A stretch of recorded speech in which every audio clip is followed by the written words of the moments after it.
ఏం లేని దానికి ఎందుకంత భయపడుతున్నావు, ఎందుకంత టెన్స్ అవుతున్నావు? నేను చచ్చిపోదాం అనుకున్నాను అన్నయ్య. చచ్చిపోదాం అనుకున్నావా? దేనికి? అది సురేష్ అన్నా అన్నా ప్రైజ్ అన్నా ఇప్పుడే వచ్చారన్నా. Praise the lord. అసలు నీ ఇంట్లో ఏం జరుగుతుందో నీకు అర్థమవుతుందా సురేష్? ఒకే ఇంట్లో బ్రతుకుతున్న ఇద్దరు పరాయి వాళ్ళలాగా ఉన్నారు. నీ ప్రపంచం ఆ మొబైల్. నువ్వు ఇచ్చే సమయం కోసం తను ఎదురు చూస్తూ ఉంటుంది. తన ఒంట్లో ఎలా ఉంది, ఇంట్లో పరిస్థితులు ఏంటి, తను ఏం చెప్తుంది ఎప్పుడు ఆలోచించావా?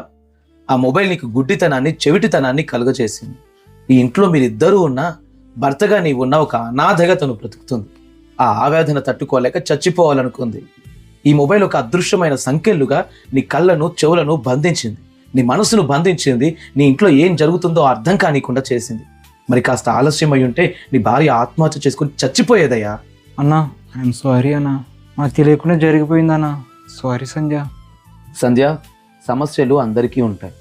సమస్యలకు చావే పరిష్కారం అంటే ఈరోజు భూమి మీద మనిషి అనేవాడు కనుమరుగైపోయేవాడు. సమస్యలు తాళలేనంత బాధను కలుగచేసే ఆ సమస్యను జయించడానికి ప్రార్థన మీకు సహాయం చేస్తుంది. చచ్చిపోవాలన్న ఆలోచనకు ముందు ప్రార్థన ద్వారా నా భర్తను మార్చుకోగలుగుతాను అన్న ఆలోచన మీకు ఎందుకు రాలేదు? ఎందుకు అనంటే తొందరపాటు చేత దురాత్మ నిన్ను మోసం చేస్తున్నాడు. ఈ తొందరపాటు నిర్ణయాలతోనే చాలా కోల్పోయావు. మారాలి. ఐఎమ్ సారీ అన్న, మా కోసం ప్రార్థన చేయండి. సంరక్షక యేసునాథ, ప్రార్థన చేస్తూ ఉండగా ప్రియ బిడ్డలకున్న అదృశ్య సంఖ్యలు తెగిపోవునుగాక. మొబైల్ ఎడిక్షన్, తొందరపాటు కనుమరుగైపోవునుగాక. ఒకరి పట్ల ఒకరికి ప్రేమను, అనురాగాన్ని, సఖ్యతను కలుగు చేయండి ప్రభా. ఈ కాపురాన్ని కట్టి వీరి నడుమ కలహాలు కలుగు చేసి సాతాను తంత్రములను లయము చేసి నీవే ప్రియ బిడ్డల ద్వారా మహిమనందమని వేడుకుంటూ యేసు నామములో ప్రార్థించి అడిగి పొందుకుంటున్నాం మా ప్రియ పరలోకపు తండ్రి. ఆమేన్.